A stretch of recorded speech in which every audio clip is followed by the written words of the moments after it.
All right, we're back with Mano Elia. What's up, man? Not much, brother. How you doing? Doing well. It's been a minute since we recorded. We did get to talk. What was it? Was it last week or the week before? My days, Yeah, like everything kind of runs together. me too lately. Yeah. I think, yeah, last week. I think it was last Yeah, week. yeah. So we got to chat a little bit, and I've been wanting to invite you back on, and then having the opportunity to chat with you. I was like, well, shit. Now I really gotta put the nose to the grindstone and get that invite sent out. Now that it's fresh in my mind. So. And we were chatting about different topics, and you came up, you had this really interesting topic that you wanted to talk about. And what was it? You said the image of God and showing that we can see the language and image of God by measuring our body using phi. Is it phi or phi? Phi. Yeah, Phi yeah, ratio. Okay. So yeah, before we dive into that, because I want to know what all that means, because I have no yeah. No idea, worries. No worries. but it made me, and the reason that I jumped all over the idea and I was just like, yes, let's do that, because I remember listening a while back to, it was right around the time I was like coming into orthodoxy, and I was going through the catechumen, and I heard a guy do a podcast on astrotheology, Yes. and he was like pointing out like, oh well, you can find the zodiac signs in the Bible and blah blah blah blah blah. And so Hmm. obviously the Bible was written as a map for the star system and blah blah blah. And I was like, hold up, what if the star system was written as a map for the Bible? Hmm. And you got everything backwards. And the story that you're saying that the Bible is reflecting of the solar system is actually exactly reversed. The solar system is actually reflecting the biblical story. And that Okay. really like registered with me. And when Okay. you told me about this idea of having this conversation, that just popped. I hadn't thought about it in years, but it popped right back into my mind. And I was like, yes, I want to talk about this because I want to get your input on all this. You being cradle Orthodox and having the experiences of kind of delving into different religions that you have. So Hmm. start off with phi ratio. What is this? Okay. I looked for. So before I get into that, I just wanted to give a little background, just really quickly. Basically, I was really into a lot of that stuff, even some of the stuff you just mentioned. And back in the day, a lot of it is BS, and some of it has. It's often the case that they'll take something BS and add some elements of truth to kind of veer people around, right? And Mm-hmm. the whole thing about phi ratio. And the Fibonacci sequence and all those things, you commonly hear these terms, these proportions mentioned over and over again in the New Age, in the occult, right? So even one of the things we were talking about, you had sent me a message about occult symbolism in government. That was, I think, how our conversation Right. started. Yeah. So a lot of the buildings that they've erected, they have used a lot of this symbolism that you were referring to, and oftentimes they were always incorporating this ratio, the phi ratio, the Fibonacci sequence, and all that, which I'll explain in just a second. But the reason why I mentioned this is it's become very pop culture. It's become very like new agey and kind of cheesy.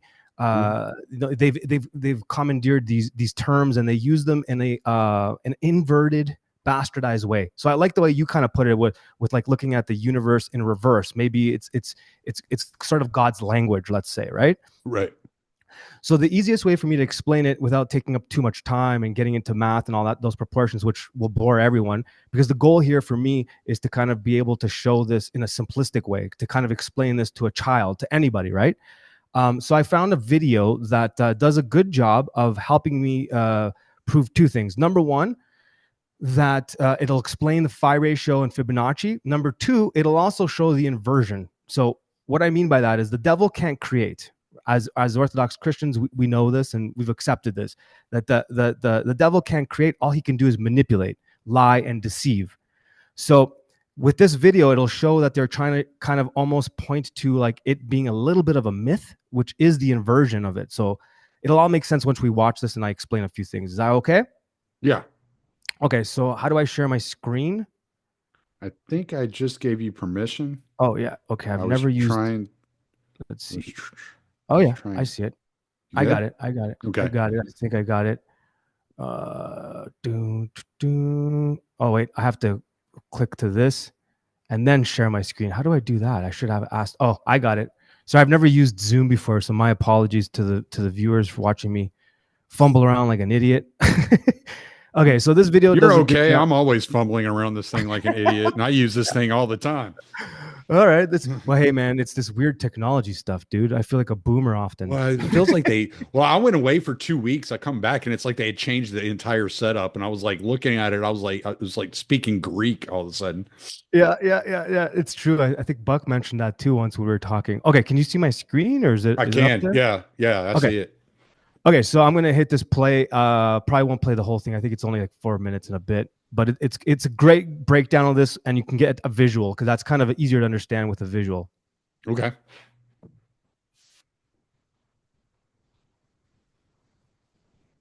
We don't have any So sound. cheesy.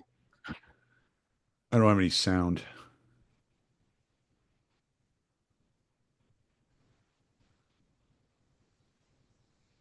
I'm not hearing anything. Can you hear it? Sorry. Are you hearing it? I am. Are you not hearing it? No, I'm not hearing it at all. Oh, that's weird. Hold on. Let me Oh, here we stop go. sharing. Here we go. It's me. Oh, you got it. I Okay, got you. I'll put it. Yeah. I'll put it back up. There we Hold on. go. This should be good. Okay, here we go. Bam. Can you see that? Me. Now I got to get back in the damn meeting. See, I told you I'm still trying to figure all this crap out. No Oh, worries, man. I'm a there malaka we when it go. comes to this. There we go. Okay, so let me know if you could hear this. If you can't, give me like a sign or something. All Ready? right. You are screen let- sharing. Okay. You could see it? Oh wait, no. I No. did something here. Okay. I'm no doing worries, it. man. I did something wrong. Hold on. No worries. Share sound. Optimize Oh, video. Optimize for video sharing. Hover over your video content to edit documents. Oh, okay. So when you go down to share, yeah. that's what it is. So when you go down to share Okay. and you click on it, it should have a little box on the right-hand side that says share sound, and you have to click that share sound box. Done. All Got right. it. There we go. Okay. Eh. Let's see now. Boom. Can you see that? Yes, I can. We're back, Okay. baby. That's awesome. Can you Everybody hear in it? the audience is cracking up. Yeah, it's the best way to go, man. It's rough, rugged, and raw. All right, let's see what this works. Okay, let me know if you can hear it. All right. Divine Yeah, number we got it. or design myth. How much do you know about the golden ratio? Since the time of the ancient Greeks, artists, designers, thinkers, scientists, and engineers have been fascinated by the golden ratio. Also denoted as phi, the golden ratio has, over the centuries, even been considered as the perfect illustration of beauty. For the uninitiated, the golden ratio, also called the golden mean, the golden section, or the divine proportion, is one of the most famous irrational numbers. Like another famous irrational number, pi, the golden ratio goes on forever. This mathematical concept is said to appear in nature and in various iconic pieces of art. It has allegedly inspired artists like Michelangelo and Leonardo da Vinci. The Mayans, ancient Greeks, and Egyptians are all said to have incorporated this divine number into works of art and architecture, such as the Parthenon in Greece, although it is not really known if these were intentionally designed that way. Some researchers also feel that the importance of phi in nature and culture has been vastly overblown. Okay, so I'm going to make points as this goes. So he's trying to make a claim that it may not be true that you find this ratio throughout the world. Everywhere we look, we find this ratio. He's going to make this claim because it also helps people kind of steer away from the fact that there is a language of God here. So I'm going to make a case for this at the end. So what is the golden ratio? The golden ratio was first described in Euclid's Elements around 2300 years ago. It is found by dividing a line in two parts so that the long part divided by the short part is equal to the whole length divided by the long part. The number that results is also related to the Fibonacci sequence. As a quick refresher, each number in the Fibonacci sequence, after the first ones, is derived by adding the two numbers before it.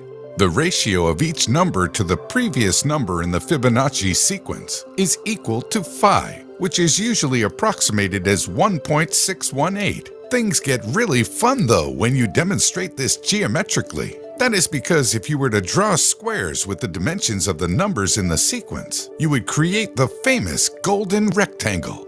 The harmony and proportions of the golden ratio were recognized by mathematicians like Aristotle, Pythagoras, Muhammad ibn Musa al-Khwarizmi, and Boethius, with some believing that the golden ratio could be the key to unlocking the divine secrets of the Kind of what you were talking about right there. universe. Okay, so is The this golden sorry, man. Is Yeah, this no. is this a thing that's commonly referred to whenever they say that the stars like speak a language, like the mathematics in the stars speaks a language? Is it like is that the Fibonacci sequence? Yes, and you also find Okay. it everywhere in nature. You find it in how a shell, like you see the curving of a spiral of a shell, or you see a plant the way it grows, and all that stuff. And I'll show you with your physical form how you can see it clearly on your physical form, and it'll all make sense. One thing to keep in mind is the proportion that they were describing earlier, right? And I'll show you on your. It'll be so simple when I show you your human body as to this is why I'm building this, because they overcomplicate everything and they try to simplify. I'm trying to simplify and just show everyone. You can see that this is commonly threaded in everything you see in creation. So of course, what you just described with the stars would also fit. You find it Yeah. everywhere. Even the proportion of the moon to the sun is the same proportion. Oh wow. The moon to the earth is the same proportion, and then the earth to the sun is the same proportion. Those are all the same proportion. So that's why you see that what's called the Vitruvian Man, which is like that thing that they call the Da Vinci Man, where he's got his arms out and there's like a circle and a square. It's also commonly used amongst Masons and all that. That's oftentimes it's referred to as Masons, the circle and the square and the compass and all that. The reason why they're using these things is to do exactly what you just described. So you brought up stars. Again, the proportion of the sun is the larger. If you remember that line that they showed and then they cut it, that let's say it's like 68 point, it's not exact, 68 point something percent versus 38%, right? And you put it together to make 100%. The proportion between the large part to the small part, the large part would represent the sun and the small part would represent the earth. Now the earth and the moon have the same proportion where the large part would be the earth and the small part would be the moon, like that. Oh, cool. Yeah. So after this, I'll show you how you can measure your body using this. Very simple. You don't even need math, as well as will also be able to see that clearly there's a language here that's created by someone. Who's that someone? To us, it's God. And we're created in the image of. Golden ratio has also been seen as a standard for beauty and aesthetics. This is important. Why? One reason is because it seems to appear often in nature. However, this is not as common as many think. That's a lie. The idea that the golden ratio is universally found everywhere is an exaggeration. Lie. The shape of the pine cone, Romanesco broccoli, and the shell of the nautilus. So right here, they're trying to show you the proportions. And if you squared out here, I don't know if you could see my cursor, and you kept building out squares, you would build this proportion. You would see this whole thing, right? It'll get simplified as I explain after. It might be like a bunch of like just jibber jabber at this point. Are often given as typical examples of the golden ratio. However, none of these really follows the proportions of the golden ratio. You can also find the Fibonacci sequence in nature. The petals and leaves of plants are sometimes found within this pattern. However, not every plant behaves this way, so you cannot call this a universal property. This does not make the golden ratio any less interesting or valuable. Do we use the golden ratio today? Yes and no. Artists and designers may sometimes use the golden ratio in creating everything from products to brand. Here he's kind of contradicting himself, and like the whole point of reason why I wanted to use this one is because it explains to you the ratio as well, like the basics of, but it also shows my reasoning for using this, the deception of the devil, because this person is trying to make a case for certain people are exaggerating the prevalence of this ratio. They're exaggerating this because he wants to distance you from the fact that there's probably a language that exists that pre-exists you and I. Like, for example, math. Where does math come from? Either we invented it or we discovered it, right? We would believe we discover it, which is why it's used as an argument for the transcendental argument for God, right? Like, where does math come from? Where does logic come from, right? So as Orthodox Christians, or as Christians in general, or anyone that believes in these things, they would agree with that there is someone that kickstarted everything, someone that put this language within our universe. Let me see. Is there any point in going any further? Basically, let me see if he talks about logos. There has been a lot of discussion as to whether or not Apple's logo uses the golden ratio, and it does not stop. So the only part that I'll bring up again is where it shows the ratio clear, and it's easy to kind of have this conversation there. All right, so I'll leave that up. So this is the ratio, okay? So consider this 100%, okay? This is 100% from this point to this point. Then if you cut it here, this is the proportion. I'm not going to get into any math. I'm just going to show you this on your body.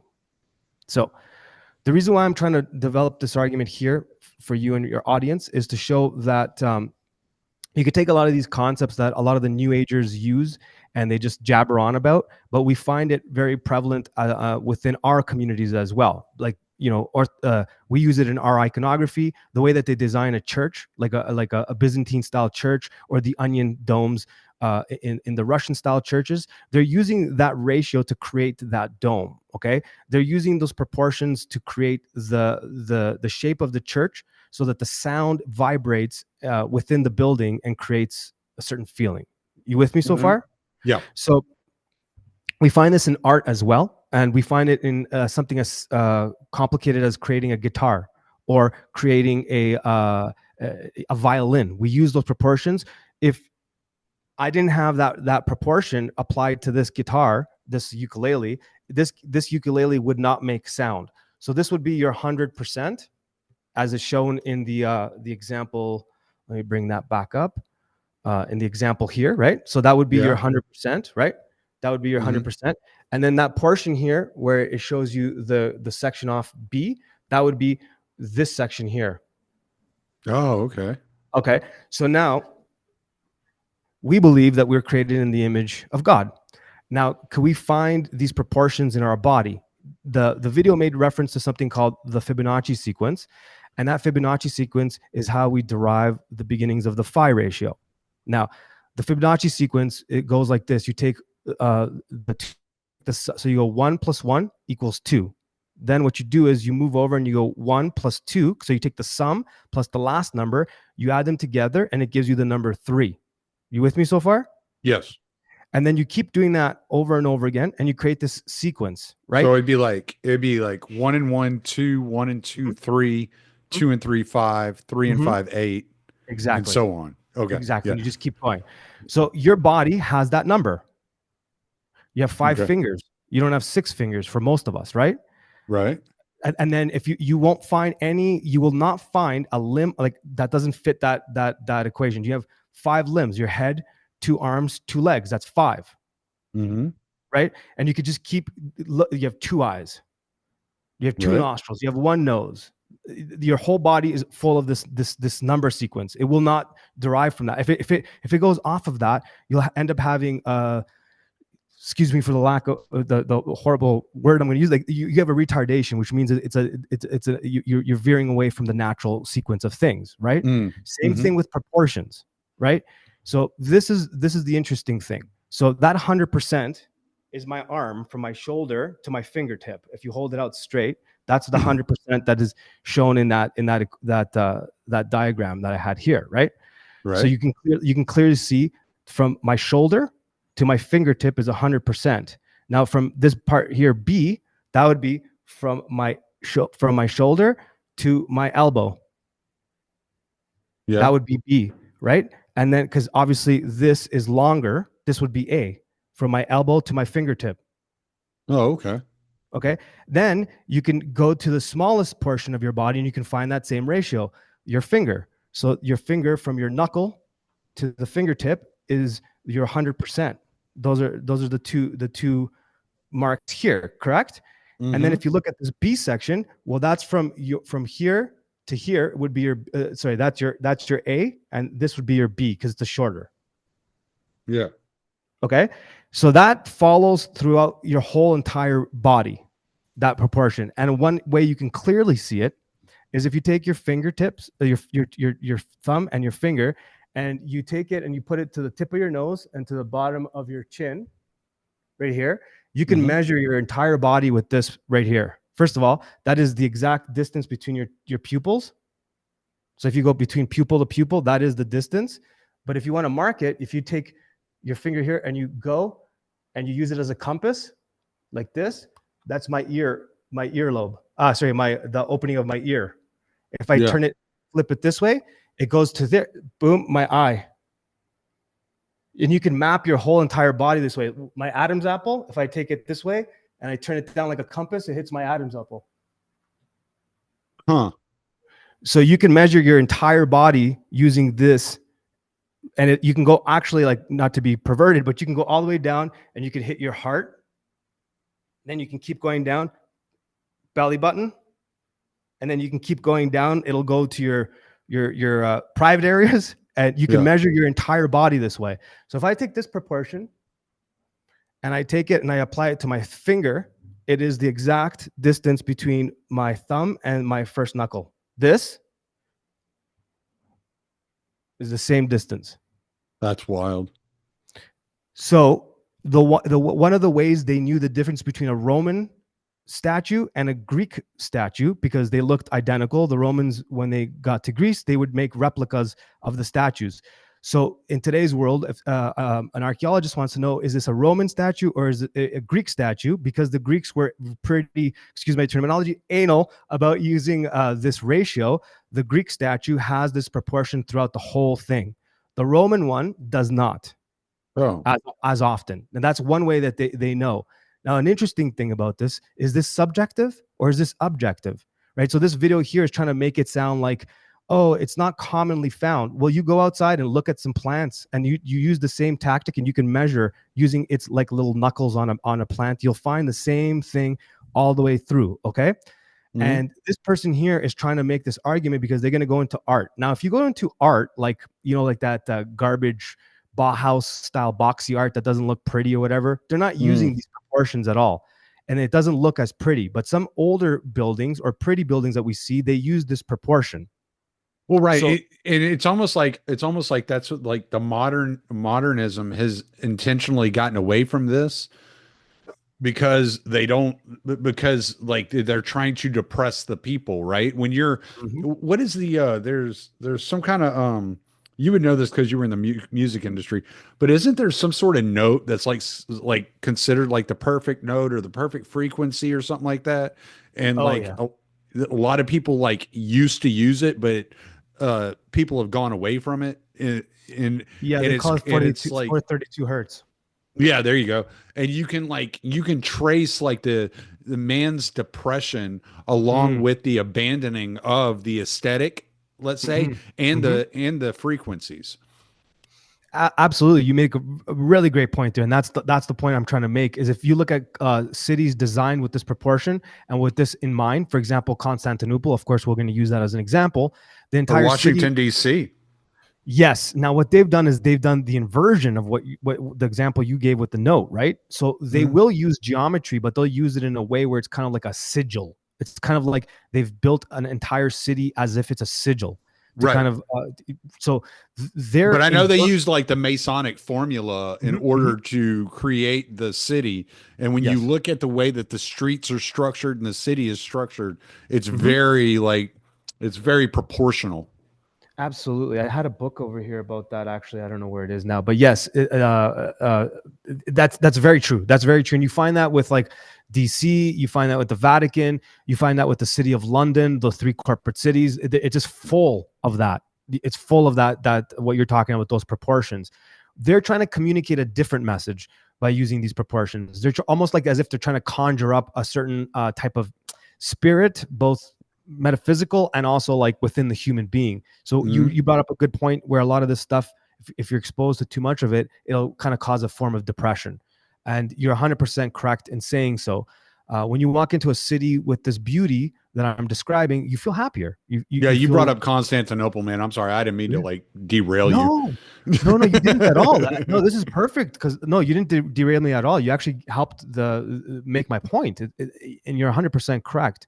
Constantinople is full of these proportions. Athens, many cities, Vienna, this and that. Like we'll take all the Masonic stuff and just put it aside for a minute, as in the Freemasons. But a lot of these cities were built with that intention. Okay, and then the argument comes up because, as we know, the leftists, the communists, these types of woke people, they love to play with subjectivism far more than objectivism and almost make claims that there's nothing objective. So they would say that what I'm describing is, and that's what the guy was trying to point out in the video, is that it's not as a commonly found as, some people like myself would say. That's not true. They've taken pictures of different humans and gone into like places like jungles where they've never seen a person from from our world. Like, they're in the middle of the jungle, this village. They've never seen like people outside in civilized world. And they would show them pictures and ask them which were the prettier people, all different races, all this and that. And they always pick the humans with the closest proportions to the phi ratio. And that's how we find beauty. You know what I'm saying? So that shows there's something about the human spirit, the human psyche that's attracted to this formula. You know what I mean? And Right. even artwork, when we look at artwork we like, to go back to the cities in art, the ones that we appreciate the most follow this sequence, follow these proportions. And those are the ones we find innately beautiful. And it's because we were created in the image of God, and God's language is seen through many different ways, but one way is it's seen through the phi ratio, the Fibonacci sequence, and all of that. Now, I believe the great deceiver is inverting this in many of the examples you just gave. Okay, so this kind of goes. I just got off another podcast not that long ago, so I got all these things running through my head all at the same time. So I was just talking to Pete Quinones. I don't know if you know Pete, but I don't. So we were discussing. He's friends with Stormy Waters, and Okay. so we were discussing what Stormy was talking about as far as the as far as the metaphysical and the spiritual warfare. Mm-hmm. And it seems like the abandonment of the sequence of getting away from the aesthetic and is kind of like setting the playing field for the domination, right, of the human race. And I remember like listening to Tucker Carlson one time, and he was talking about why whenever I go to an American city, is it so dreary? Is it so ugly? Is our architecture so depressing? Like whenever, and if I go to like Moscow or I go to one of these ancient cities, it's so beautiful and it's so aesthetic and it makes me feel good, right? Like I remember when my wife moved here to the US because she's from South Africa. When she moved here to the US, she had always said, I love cities, right? And she would talk about how much she loved London and the infrastructure and the history, et cetera, et cetera. But when she got to Houston, she was like, this is depressing. How do people live like this? Just get me out of here. And we moved way out to the country, which she had never really lived out in the country before, you know? So it's just like, it's one of those things that like, as we talk about it, like I can see the reality of it in my own life. Yes, exactly. Those are really good points. Oftentimes we're told that in Canada and the US, they build structures in like boxways because they're using it. It's practical, they'll say, right? And it is practical. Like if you live in a box or a rectangle, it's better in terms of like fitting the most amount of people or rooms in a structure, but it's not the most aesthetically pleasing. And it also the goal was never to invest in beauty. The goal was to invest in what would be considered practical. You know what I'm saying? And that practical thing will never provide you with something that's going to give you that feeling that you're describing and your wife is describing. It's very similar to like music. Obviously, I like music, so I'm going to use that as an example. Modern day music, even the way it's recorded and the way it's written, has that same feeling that you just described and your wife described. To me, it's kind of dead. It's flat, doesn't have any like dimensions. You know what I Mm. mean? My son and Fixed I were spot. talking about this. My son was just over visiting yesterday. We were just talking about this. And I was like, I really Mhm. feel bad for you because we were talking about like just like musical genius, like and Mhm. how incredible it is to see like Prince play guitar Yeah. or Phil Yeah. Collins on drums and singing Yep. vocals like to Yep. perfection and like just the way he controls his body and his oxygen and his airflow or what's the guy's name, the drummer for Mastodon, him playing drums and singing, on the Mhm. song Oblivion especially, and we were just and we got into it and I was like, dude, I was like, I really feel bad for you. And he's like, why? I was like, y'all don't have this. Like Yeah. whenever I was I was like 12 years old in 19 I turned 12 years old in 1991.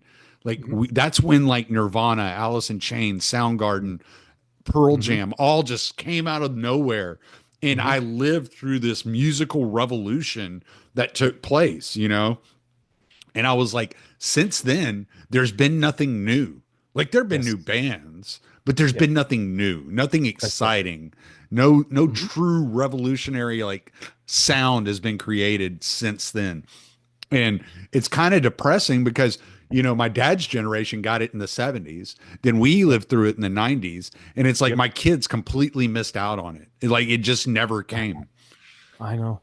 I know. I feel the same way, man. That's why like I try to like play the type of music that I play on my show. It's like I think even people don't even realize what's wrong with music today. Like the youth, they don't even they could feel that there's something wrong, like to your point, but they don't exactly know what is wrong. You know what I mean? Like when you asked your son, did you ask him what he thinks might be wrong, or like could he see the difference? No, I didn't ask him what he thought it might be wrong, but he was like, "Yeah, you're right." He goes, "There's nothing." Yeah, He's yeah, like, "Everybody's like, they all sound the same. It all sucks. I don't yeah, like any of it." yeah, You know. yeah. And he goes, "I listen to like bands like the bands he listens to like he likes like Rush and Phil Collins and the 90s music and he likes all that stuff because he's like there's nothing like that nowadays So that true. just gives you that feeling like you're experiencing something special, something that's just absurdly insane. And then I was letting him watch like live shows, of like Rush playing Tom Sawyer live, like Mm-hmm, it's hmm. just like just watch these guys. They're just so good, for a three-piece band doing that, and he was just like, "Yeah, man." He goes, I don't know what happened." And I was like, I don't know. Like everybody got distracted with technology. They forgot to Yes. create anything beautiful. Yes, it's a combination of things, but you definitely hit it with that one. One of the things is what's the industry? It's the culture we live in. It's like the equivalent of a crappy box house or a crappy city, as you described earlier, where you could take Mm, that idea and apply it to music, right? So when you look at music, at when technology kind of really made its way through with like drum machines, sequencing, quantizing and perfecting that beat, when you overly perfect something, it takes that human spirit out of it. You know what I mean? Like a good musician isn't precise in that way. Like there has to be. It's kind of like when you look at a tree. It's not a straight line. It's got some jagged edges and all that, and it hmm. gives it that stink. It gives it that dimension, right? So when Yeah. they overly processed music using over compression and quantizing and making everything just a mathematical thing, number one. Number two, they made music so accessible, like making music so accessible and that anybody can make it, and there's nobody's investing any time in like developing songwriting, developing ideas. All they're looking for, like you look at these kids now, they're virtuosos on some instruments, like in a sense Mm, like they could technically play, but they can't create art with it. Like they can't take it into the space and then like jam with other musicians properly, make those mistakes. And through those mistakes is where you get the new genres. Through those hmm. mistakes is where you get the new ideas. If you don't make those mistakes, you're not going to get a new genre. You know what I mean? Like it's that person that's not afraid to make a mistake as an artist that will create the new sound. They'll take like this sound and that sound and kind of piece it together, and someone will say, you can't do that, and you're like, yeah, I can do that, I'm going to figure this out. And all of a sudden they start smashing different genres and tempos and time together, and all of a sudden, boom, you got this whole like other genre, this new creative sort of thing. And we're not given that, the youth are not given the inspiration to do that, or the motivation to do that. That's Yeah, it's like the only bands that I can think of nowadays that are releasing music that I find to be appealing and really good. And not, I can't say the only ones. I'm sure I could get in there and I could find some good bands, you know, that are doing some stuff, but they're just not easily accessible nowadays. But but bands like Gajira, I love Gajira. You know, or Lamb of God, Mastodon, but they've all been around for 20 years. Yes. They're all established bands. They like everybody knows. Well, I mean, Gajira finally got on. You know, they played at the Olympics in Paris this year, which was pretty phenomenal. That was pretty cool to see that. And so like, but all these bands that are doing stuff that resonate have been doing it for 20 plus years, and they had already like built their entire structure off of the necessity of developing new sounds. And even sometimes they drop like a stinker of an album because they kind of fall into like this category. They just fall back onto what's comfortable for them. But you know, if the fans are continually pressing them, saying, hey, we've heard this all before, do something different, then they continue to kind of reinvent themselves. And you don't get that with the newer bands. It's like there's no expectation of perfection or beauty. It's like back in the day, it was almost like if you listen to like Chris Cornell sing, right? Like the song Sail Low to Heaven. You know, when he was with Temple of the Dog, it's almost like he reached up and grabbed a piece of heaven, you know, and was giving it to you, you know, and it's just like, you don't get that anymore. It's so true. I do not disagree with you at all. I often like say on my show that it's not my age, because I've always looked at youth to see what they're into. Always, no matter how old I was, I always wanted to roll back. I'm like, what are the kids into? What are they listening to? Like, and oftentimes I'd find something. I'd be like, oh, that's cool. I've never heard of this artist. Right, this is a good idea. In the last little while, I've been looking, dude, and I haven't found anything. The closest I've come to is this one artist named Ren, and he's doing some interesting stuff. And it's because I think he caught Lyme disease at one point, and he was terminal, deathbed situation. And I think that took him to a place, death to the world. It kind of took him to a place where, he was confronted with his own mortality, and he kind of went inward and looked for that connection to God. I think you make a really good point there by saying that about Chris Cornell. I think that's another thing, is our disconnect from God disconnects us from that communication to create these things. You know what I mean? And like, I know now that I've come back to Orthodoxy, songwriting has been a different experience to me, and I'm feeling it in a totally different way. So I like that you put it that way with Chris Cornell, because it does. There are certain musicians where it seems like they, like Stevie Ray Vaughan. Watching Stevie Ray Vaughan. Oh my gosh! Right. He was the greatest, man. Absolute greatest, right? And then I don't know. He's one of the ones, like, he always gets left out of the conversation for greatest guitar players of all time. Yes. And I'm like, how do you not mention Stevie Ray Vaughan? I fully agree. His version of Voodoo Child, like, blew Jimi Hendrix out of the water. 100%.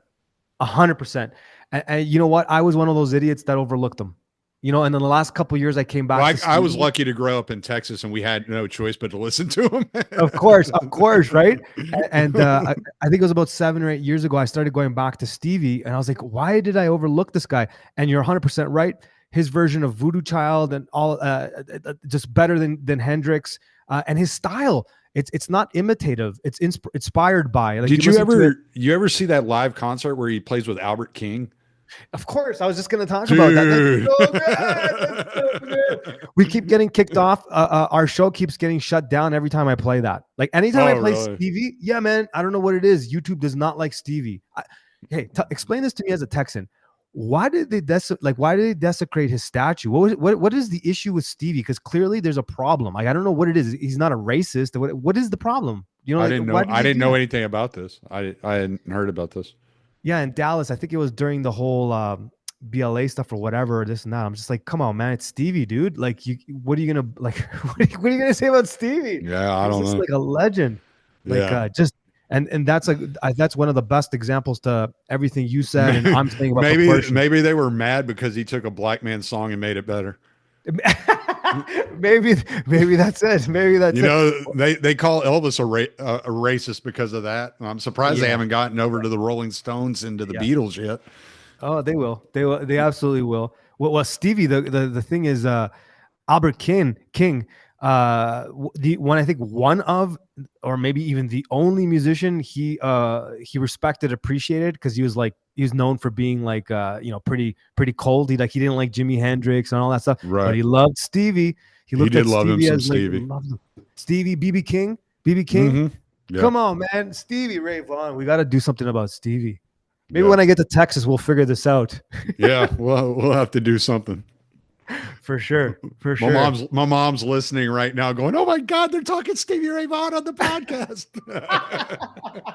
Is she a fan, I guess? Oh, she loves Stevie Ray Vaughan. He's just crazy. Yeah, like I man. said, I mean, I grew up listening to that. You know, that was what my parents listened to, you know, and I grew up listening to it. I think all the Texans, when they watch this, they're gonna be like, well, some of them that listen to my show, like Buck's gonna like, I knew he was gonna bring up Stevie. I guarantee you, Buck's like, yeah, he brought up Stevie. I knew it. I knew it. we gotta drag Buck into the old blues, man. He'd love it. Oh yeah. I played some last night. He was in the chats. Yeah, he was.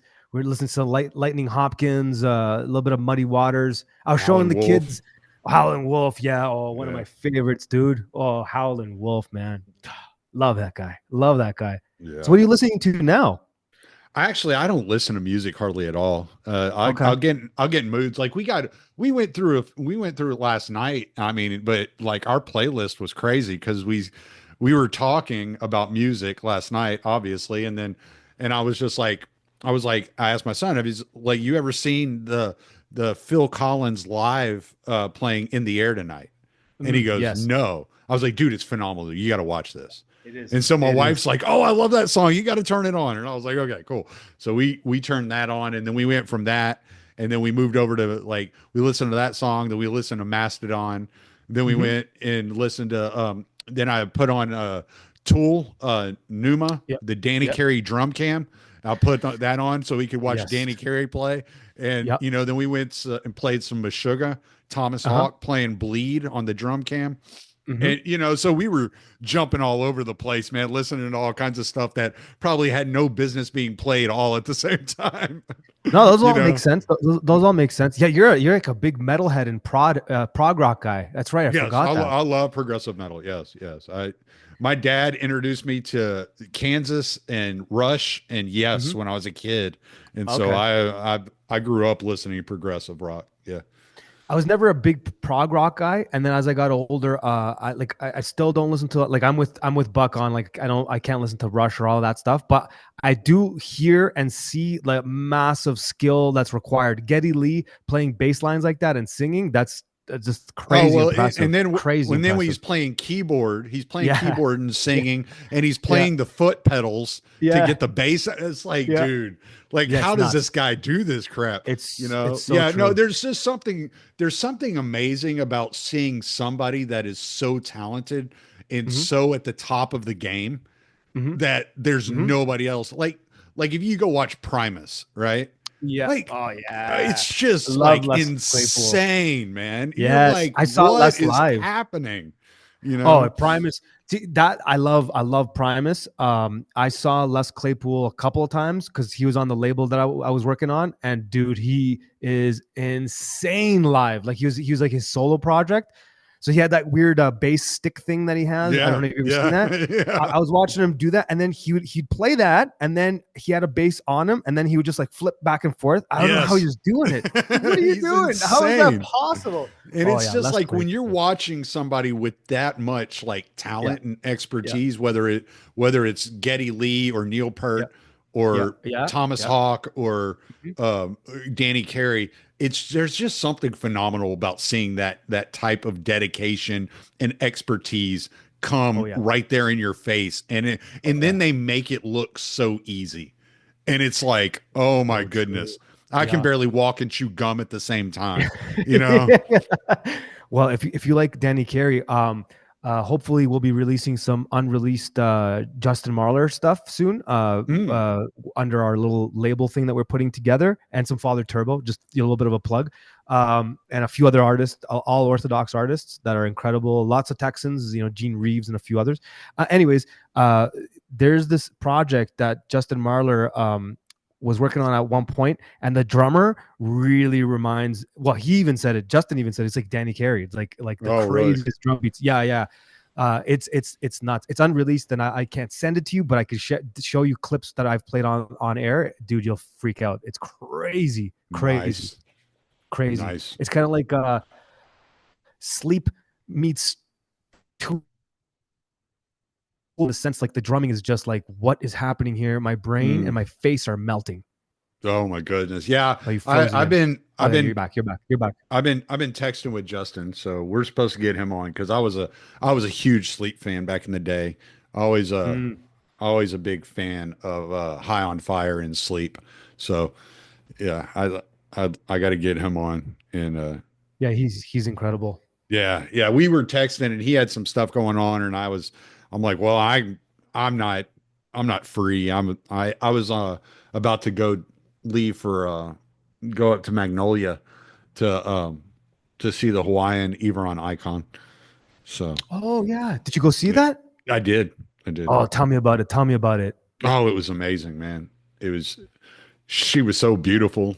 The smell, it was just like, it was like fresh roses.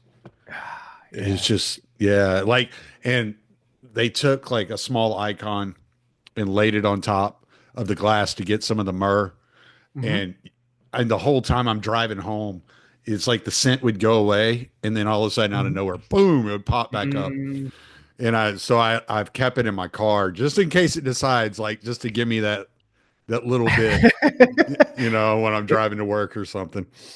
I've heard a couple of our listeners and a friend of mine have all seen the icon, and they all say the same thing. What you just said about the smell. A Mm, couple of my friends were saying like how like they hours later they'd be just walking down the street, and all of a sudden, bam, you the just smell scent it. of myrrh. You're like, Yep. where's that coming from? That's Right. incredible. It's crazy. Yes. Or that, I It's saw like a amazing. video where it's like they opened it and there was like it's dripping. It's dripping Hmm. with myrrh. It's like, wow, that's incredible, man. That's Yeah. incredible. I mean, it's like seeping through the glass. Yeah, yeah, yeah. It's Yeah. crazy. It's wild, man. It's Yeah, yeah. wild. I wonder how people will like if those that try to debunk it. I want to see how they would try to debunk that. It'd be interesting to see what kind of nonsense they come up with. Yeah. I haven't heard anything about that, but it was insane. It was incredible. And, I was actually supposed to go to St. Jonah's, Father John Whiteford's church to see it, Mhm. but my dad's church ended up having it a couple of hours earlier, and I had to go to work the next day. So, in order for me to get home at a reasonable hour, I went to my dad's church and Okay. and visited there. But yeah, she made her way around Houston, went to St. Jonah's, and then the next day she was at St. Joseph's, and so she did make her way around Houston. That's great. That's incredible. Where do you know where the icon is now? I have no idea. Oh, don't. I'll They're look into that. they're very good about keeping it under wraps about Mm, where they're going to be and how they okay. go, and they usually don't release that information because they have had people try to destroy it. Really, eh? Yeah, yeah. Some degenerates, dude. Well, there was a story that the priest that had brought the icon had told, and he said we were he said they were he didn't say where they were, but they were at a church, and there was a line of people, and Father Nectarios, who typically keeps the icon Mhm. and brings her around, was there, and he used to be a cop, and he saw this man, and he was like, "What's this guy up to?" And Mm. as the guy got closer to the icon, he broke down crying and he pulled a knife out and he handed the knife over to the Father Nectarios. And so What? Father Nectarios asked him, he said, what is this? And he said, I was possessed by a demon and they've been whispering to me for the last like 3 weeks since we found out the icon was coming to destroy the icon. And so I came here with all intent to destroy the icon. This guy had been in and out of prison ever since he was a little kid, was covered in tattoos. He turned around after that and became a monk and had all his tattoos burned off of him. Wow. Okay, that's glory to God, man. Yeah. That's a miracle right there. Yeah. Yeah. That's nuts. So, That's nuts. I've heard weird stories of like people trying to do such things and desecrate certain relics like that. But yeah, in modern time, it's kind of crazy to hear. It's right. nuts. Yeah. Nuts. So they try to keep it under wraps and they don't Makes put sense. out like an extensive schedule of like where they go. That So it's makes like sense. one of those things you just got to try to catch them when they're coming. Yeah, totally makes sense. Yeah, that makes complete sense. Yeah, that. Wow, I didn't. That's a story and a half. I'm gonna look that up after we're done. I'm gonna find that. Put Yeah. that out there. That's a weird story. To Yeah. be possessed by demons, to be like, go to take this icon out. Right. Yeah. That's nuts. That gives it credence. Like that clearly shows that there's something about it that the deceiver would go to this such extremes to get someone to go and do such a thing. Right. Yeah. It's nuts. It's nuts. Yeah. So but it was an experience, man. It was definitely an experience. So, Yep. Yeah, and a lot of those icons, you see the proportions we were talking about earlier. You clearly see it in the icons. They're used within the icons to create really. the iconography. Yeah. Well, icons are interesting too because there's a reverse perspective that they have Hmm. that Orthodox icons have. I should get someone on my show to talk about that because I don't know too much about it, but I love the concept where it's like being viewed from the backside of the like from the window from the backside of the icon looking out towards you. I love that, like looking at the proportions backwards that way. That's such a beautiful way of looking at it. You know what I mean? Like the way everything's kind of designed backwards. Mm. It's pretty cool. Like when you see here's a good example in the Pantokratoran icon. Hmm. That's done as if you're viewing it from the back of the icon looking out. So usually when you make Oh. so when you draw something, you usually draw it so that it kind of goes from looking at a piece of paper within the paper, right? So the lines will Mm. go backwards. With icons, they do the reverse, so that it's a window from the spiritual world looking at you. So that's why the Oh. proportions are backwards. Oh, wow. Okay. Yeah. So that's one of my favorite. Like, opa, you know what? I shouldn't have done that. Now we're good. We're good. That almost fell. That would have been bad. Yeah. Yeah, I went into panic mode there for a second. I was like, "What do you mean? What happened?" Yeah. It almost fell. Now it got me all paranoid. That would be horrible on your show. Mano drops an icon. That's what I would call the show too. That would be the name of it. We would forget everything else we had talked about to this point. Tune in and watch Mano drop icons. That'd be awesome. That wouldn't be awesome. That'd be a hilarious title though. Yeah, icons are cool. I gotta get someone on my show to talk more about that. Maybe Father Turbo and a few others. See how that'd be an interesting conversation. Yeah, it's always interesting to hear like Jonathan Pajot talk about that type of Yes. stuff. He's always Yes. interesting to hear. Definitely. Like I remember like he did a show maybe a year ago, and it was one of those ones that kind of blew my mind. And maybe you can tie this in with what everything you're saying, right? Mhm. But he's like, if you look behind the iconostasis, you have Mary, Mhm. right? And she's holding Christ as a baby. Yep. And then on the back side of the chapel, you're gonna have the the burial of Christ. So at the front of the iconostasis where the priest stands, you have the beginning. So at the east you have the beginning, and in the West, you have the end, right? Mm. Mm-hmm. And then he said, if you look at the iconostasis, in the middle, in the center of the iconostasis, you have the cross with Christ upon it. Mm-hmm. And to his left, right, Mm-hmm. you have Paul, Mm-hmm.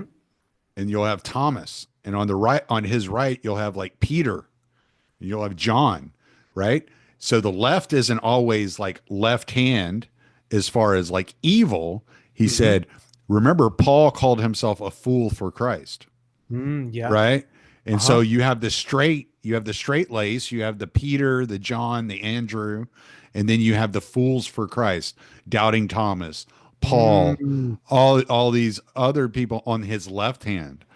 And Okay. I was like, that is so Wow. interesting Wow. because Yeah. naturally, for some reason, I have Uh-huh. always naturally walked in to our chapel and gone to my right, which would be his left. And I was like, that Uh-huh. and my saint is Thomas. I was like, that is so weird. Ah, wow, I was like, that really? is so weird. That is weird. Oh no, I didn't know that. You know what? I should tune into more Jonathan Peugeot. You know when you take a break from a podcast and then you forget about it, you're like, oh, I gotta go back. Now I'm gonna Right. go consume a whole whack of Jonathan Peugeot. I didn't know that. That's a wow. That twists my mind on a couple of different levels. Wow. So doubting Thomas is your saint. Right. Yes.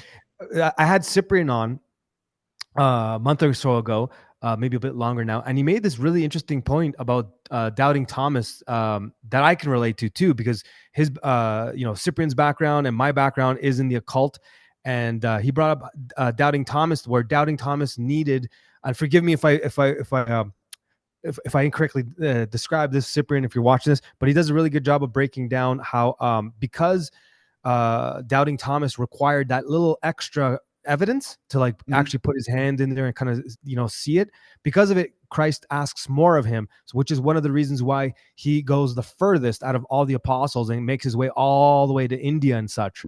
Right. And I was like, okay, so because someone like myself and Cyprian, the way he tied it together, and I was like, oh, is that what you mean? Is that why we have to go further? And he's like, yeah, because we kind of went into the occult to kind of see behind the veil, so to speak, to kind of get that evidence, which is what I required, which is one of the reasons why I'm happy to come back and all that stuff. But because of it, more is requested out of the individual. So for you, doubting Thomas is your saint. That might fit you too, dude. You might Yeah. have No, to go the extra mile. it absolutely does. And this is what I was talking about the other night when we were chatting with Buck is I had gone to a place of complete indifference. Mm-hmm. Oh, I don't Yep. know if you were, I think you had already gotten off whenever I was talking about this. Were you still on Okay. when I was talking about this? No, I don't know. Keep telling me about this. This is great. Okay, so Jason was discussing how he had gone to like anti-theism. He had gotten angry at God. Uh-huh.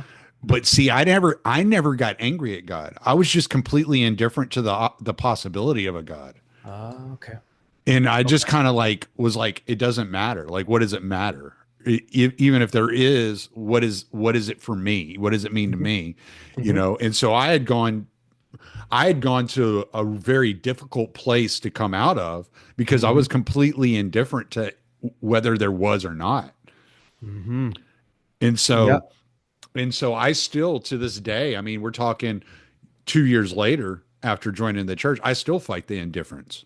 Like, yeah, it is what it is. Doubting Like, Thomas. okay, yeah. Yeah. And so, and Matt Erickson, do you know Matt? Oh yeah, of course. King Okay. Code. Yeah. So Matt Erickson asked me one time, he was like, why did you choose Thomas? I was like, because I had to touch the wound. Like, because I would, okay. because it didn't matter until I touched the wound, Okay. until I actually saw it. Yeah. You know what? What you just said there about being apathetic to it, almost like kind of you didn't care. That's a really dangerous place to be. It reminds me of during the interview Buck Johnson did with Justin Marler. And Justin Marler was talking about how back in the day, nihilism was an issue, and it's almost better to be nihilistic rather than to be completely apathetic. People are completely apathetic to the truth. They're just kind of like, that's not true. I don't care. I'm still going to do it. You know what I mean? Right. That's kind of like a death an internal spiritual death much harder to come out of than if you're a nihilistic person, because the nihilist will like try to defend the nothingness and argue with you and kind of get in there. So at least there's sort of some sort of some Passion. ways active, passionate and active in the conversation, so that you can kind of like have a conversation. But if someone just doesn't even care, you're like, yo, that's not true, and you're like, I don't care, I'm still gonna believe it. What And are you that's gonna what tell someone like that? Yeah, that's what Jason was saying. He's like, it was easier for me to come back to the Orthodox faith Mhm. because I actually like was passionate. I hated Yes, God. So I was yes, yes, passionate in some way, yes. and I was like, yeah, it was very difficult for me because I was basically like a walking corpse. Like Yes, nothing mattered. Like it was just yes, like, all right, whatever. Like who yes, cares? It doesn't matter. exactly. I can do whatever Yeah. the hell I want. It doesn't matter. It's not going to mean anything tomorrow. It doesn't mean anything today. It just is what it Wow, is, that's you so know? dead inside. What did that Yeah. feel like? Uh, see, like, it's like people that like I always like just like consider myself stoic, but I Mm, wasn't stoic. I was bitter towards the world. I hated mhm, individuals. I hated people. mhm, I mhm, but as far as like religion, it was just like it was like non-existent to me. It was like, mhm, yeah, they mhm. do it because it makes them feel good. Who cares? Right, Like right. I do what I do because it makes me feel good. They do that because it makes them feel good. And so it was always just like justified, in my Yep, mind. So it was yep. like it was just like numb. There was Mhm. like nothing, no experience actually tasted good, if you know what I'm saying. I totally understand what you mean. You know what? Actually, right here, we could tie in everything we talked about in the beginning really easy with what you just said. That's why something like this is important. Because if you're having a conversation with an atheist, let's say, or even someone that's agnostic, if you show them this pattern in nature, the phi ratio, the Fibonacci sequence, and all this stuff, they have to come to the conclusion of either A, we're all making this stuff up. And how could we be making it up? Because if you look at a number like pi or phi, they go on forever. They're infinite numbers. They're not. There's no end to the number, right? So the closer, the more digits you add to it, the closer you become to that proper proportion within the universe. Let's call it God, right? Mhm. Um, and the further you stray from it, the less meaning you have to the entire thing that you see in front of you, from your physical form to a plant to all of this stuff. So therefore, the person that's trying to discount God, they would have to say that this number is completely made up by humans. Whereas we would say we didn't invent it, we discovered it. It was there before us, and and that language is threaded in all things. That's one of the ways I came back to the faith, because one of the things that bothered me about the occult, similar to what you described and your feeling there, was I would always look at everything as going, so when I die, I become part of everything. So if I become part of everything, really there's nothing. So if everything is beautiful, there's nothing ugly. Therefore, you don't know a distinction between beauty and ugly. So therefore, everything's beautiful. It's kind You of know, this nothingness. you know what this reminds me of? I when I was younger, I used to write poetry all the time. Okay. Okay. And you just clicked a line, something I had written a long time ago, and it was in a song that I was writing. And the line was, "Only the beautiful die in this place." Oh yeah. I like that line. I like that line. That says a lot. Because that is the thing, is beauty, to chase beauty, even a lot of the things that Jonathan Peugeot talks about fits the line of what you just said there of that song. Mm. Seeing the beauty in the language communicated through the structuring of a church, and where the icons are placed and why they're placed there, and why doubting Thomas to the left and all that stuff. It adds that beauty to it. So it's not just like a thing that you just participate in. You're like, I'm just gonna go Yeah, to church. there's like a symbolism like there's a meaning Mhm, to it. When mhm. you walk in and you're Exactly. looking, you see this meaning Mhm. occurring before you. And so that acts as the aesthetic. So that's part of the visual sense. Yes. And like you don't necessarily know what you're seeing, but you know Yes. it's right. Yes. Yes, exactly. Back to the proportions, right? When you look Right. at, excuse me for the bad example, but it's a good example. I don't know, the little people. We used to call them. There was a word for that. You know what I'm talking about? The disproportionate little people. Midgets. Yes, I rather use it. I don't know if I could say it on your channel. Yes. Dude, So yeah, back in the day, I used to go watch midget wrestling, man. That was fun as hell. Uh, There was a bar down the that's road from where I hilarious. lived that had midget wrestling every Thursday night. Really? That's Yeah. awesome. I've only seen a couple of midgets in my life. But the thing is, the reason why they look like that is because they're disproportioned. The Mm, proportions are off, right? Because if you look at their torso is of an of the regular proportion, right? right. It's just the rest of the five limbs aren't to the proportion of the torso, whether it's the head, the arms, and this and that. And your brain, your eyes see something's wrong, something's not right. And I mean, it's no offense to any of midgets out there or whatever, but that is a truth. That is a truth. That's Yeah. a complete and utter truth. So there Yeah. is a language to beauty. There is a language to it, and the proportions kind of put this all together. Same with music. Same with music, or a structure of buildings, like we were talking about with Houston versus like Vienna or whatever, or Constantinople. It was structured and organized in a way where it created this environment, so that when you're a part, like when you're in that environment, you feel good. You feel It's good. You like want to be around this beautiful is like things. You know what a I'm saying? this is like a 100% case of like the exception proves the rule. Yes. Yes. Yes. That's well put. Yes. Because you don't Yes. Yeah. Yeah. like You clipped out there, but I think I heard you. if you grew up like, let's say you grew up in like Rome or London and you're looking at this beauty all the time, and there's this like kind of Mm-hmm. sense of comfort you have of being around it, but you don't Mm-hmm. recognize it until you leave it and you're in a place like Yes. New York City or Houston, and you're Yes. like, oh, this place is nasty. Like, what the hell am I Yes. looking at?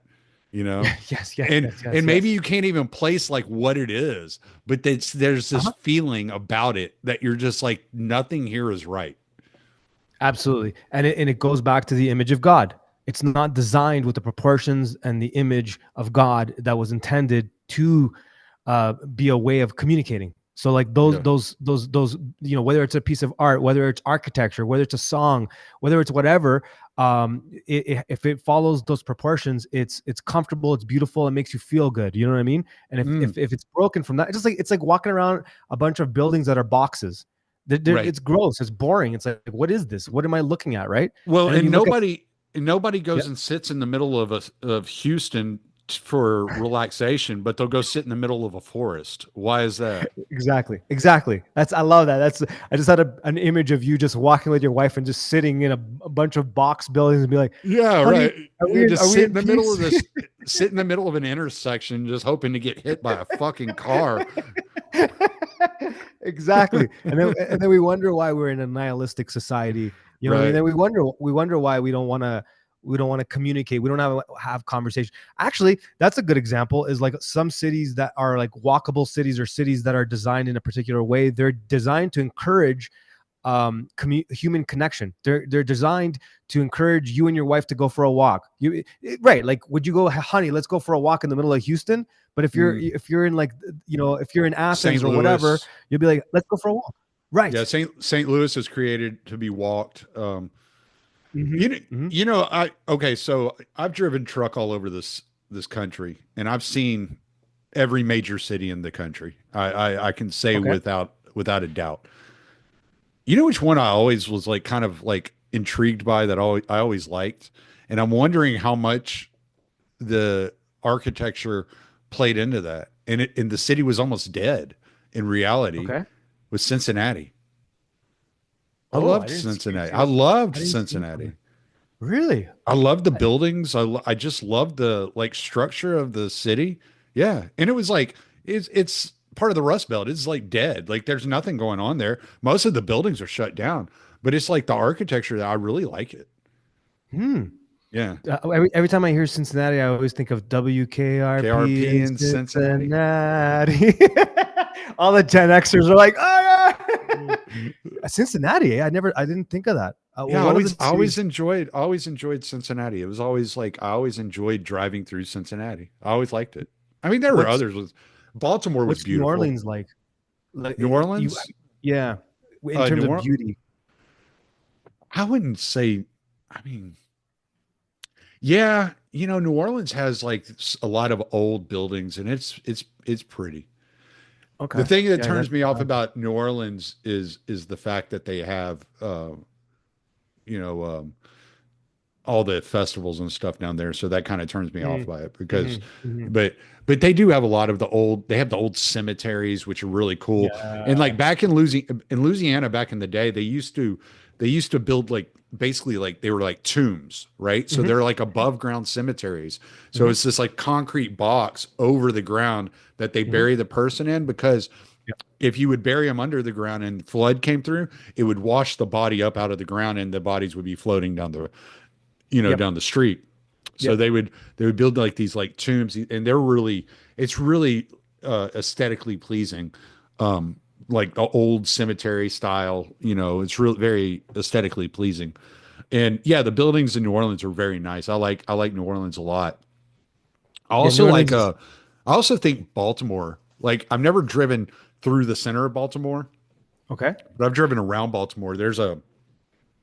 I think it's the loop goes around Baltimore and over the bay Mhm. and into DC, and it's like looking at Baltimore from the outside in like that. It was always like a pretty place. It was always Mm. like aesthetically pleasing to drive by. Yeah, it's one of S- the more Salt older Lake cities. City, Salt Lake Salt Lake City's City. yeah, Oh, I didn't see that coming. yeah, Salt Lake City was, Really? but I think that's more because of like it's all built into the mount, like on the side of the mountains. So Oh, right, right. yeah, Yeah, I haven't so seen a lot of the U.S. I've only seen a bit. I definitely, when I get there, I definitely want to do some road trips. I want to check out some places because there's a lot of beauty there that's overlooked or forgotten, or for someone like me, I've never seen it. I would love to see some interesting cities. Definitely, New Orleans is high on my list because I'm a musician, yeah, and you it's like love it. it's You would oh, love it. I Yeah. have to go there. Yeah. I have to go there. I mean, it's the birthplace of awesome. The Yeah. birthplace of awesome is New Orleans, Yeah. man. You know Yeah. what I'm saying? Right. You know what I'm saying? Yeah. It's crazy. I gotta go there. I gotta go there. Yeah. But I mean, I don't know what it is about Cincinnati though. It's always kind of held like a place in my heart. Like Uh-huh. every time I would go there, I'd really enjoyed Cincinnati. And it was kind of like this industrial city, Mhm. like, and you could tell by the structure of the buildings that they were built like in the late 1800s, early 1900s. They were Yep. still like aesthetically pleasing, even though Yes. you knew it was like industrial. It was just like Yeah. some about it. Like Pittsburgh's kind of like that too. Yeah, I could see that. Toronto Yeah. has a lot of that. What you're describing, actually, very much so. Especially in the downtown early parts, because it's an old city, right? Right. Right. Montreal. A shout out to our boy Jason Mirichuk from Montreal. Like Montreal's has got some really beautiful areas where it's kind of like what you're describing. Same time period as well. And like their downtown's it's beautiful. Old Montreal is gorgeous, Right. just really really gorgeous. So yeah, I could see that. I could see that And Baltimore, Cincinnati. there's something really awesome too when you're coming out of Cincinnati, right? Because it's right on the border of Ohio and Kentucky. Okay. So as you come out of Cincinnati, you go over a bridge. Uh And huh. so you're going over a river. And as you're going over the bridge, you're entering Kentucky. And off to the side, off to your right, there are like condos and houses built into the side of a mountain. And Oh, that's cool. really beautiful too. Like modern condos and stuff. You mean, right? I mean, I don't know how long they've been there for a while. Like, I Okay. mean, yeah. Yeah, like big houses and condos and yeah. It's like That's cool. That's very really, cool. yeah, really cool. Yeah. So I like nature though. I mean, I'm really a nature person. I just spent 2.5 weeks in Namibia.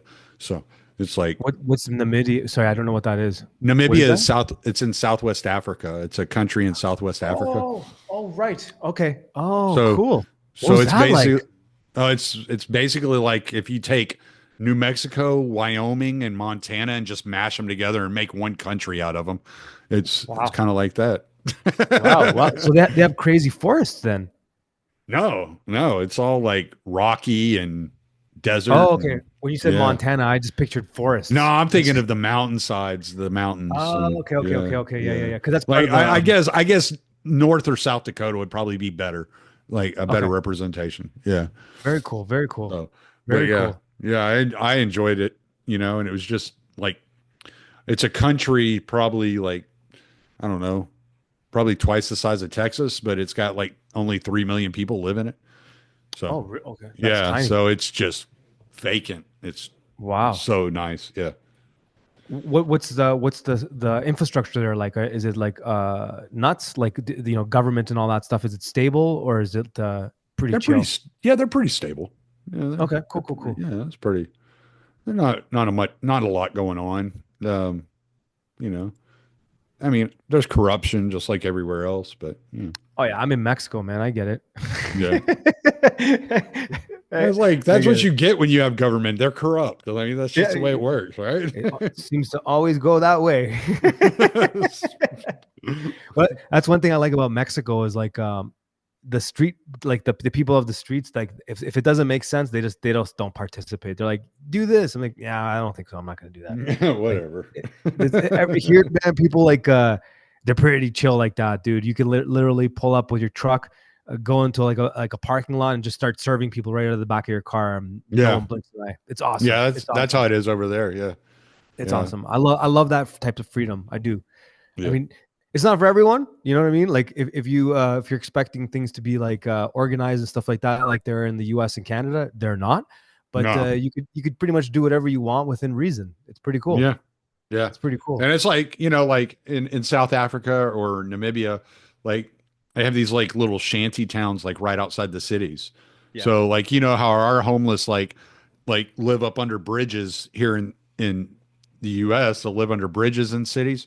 There they find like scrap metal and all kinds of shit and they'll build themselves little houses just on the side of the road, just right Yep. outside the city. And Yeah, nobody we have says that anything here. to them. They don't have all those regulations that keep them from doing it. So it's just like that's where they live. And they'll Same go here. into town and figure things out. Yeah, same here. Like, it's a good like, a lot of people will say stuff like, "Oh, without certain rules, it'll be just complete mayhem." It's really not here. Like, for example, like sitting in the back of like, so what you just described with the homeless, you see that here as well.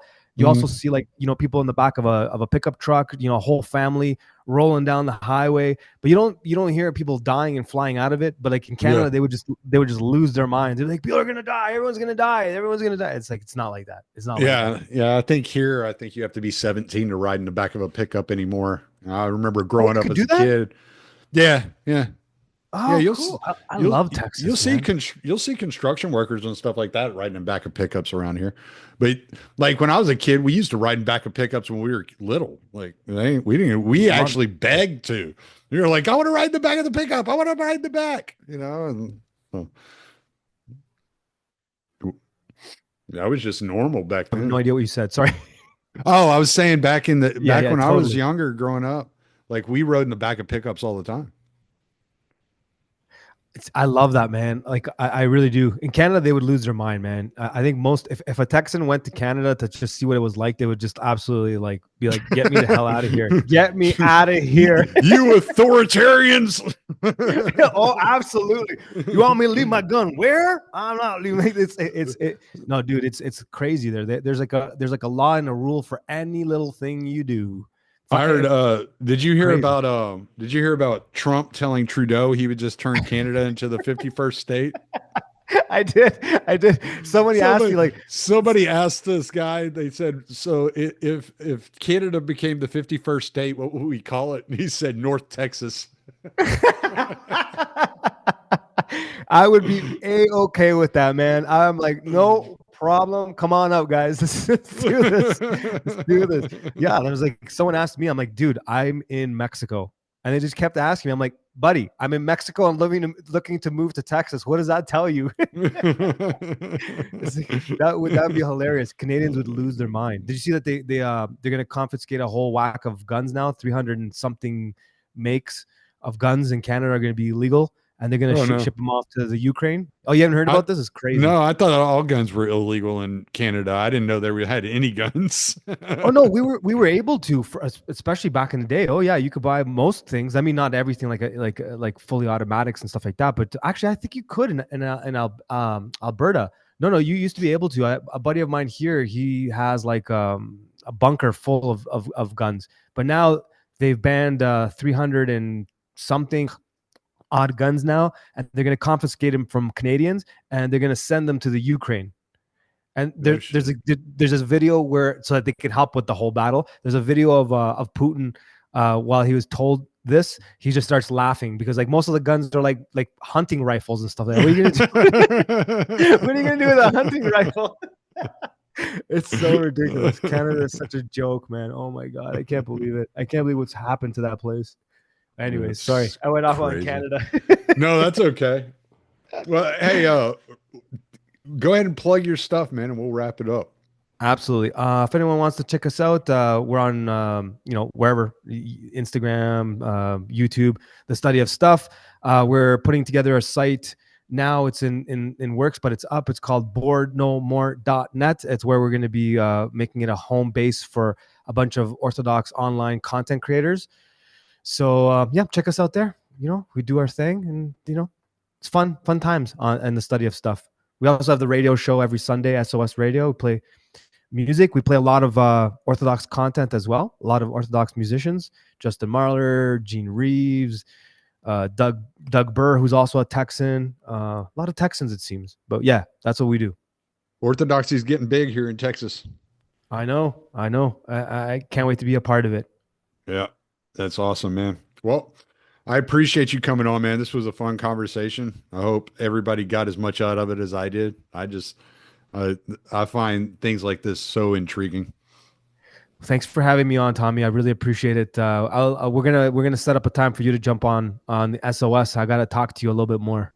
Yeah, we'll figure that out. Let me All right, stop the buddy. recording here. Okay. Adios.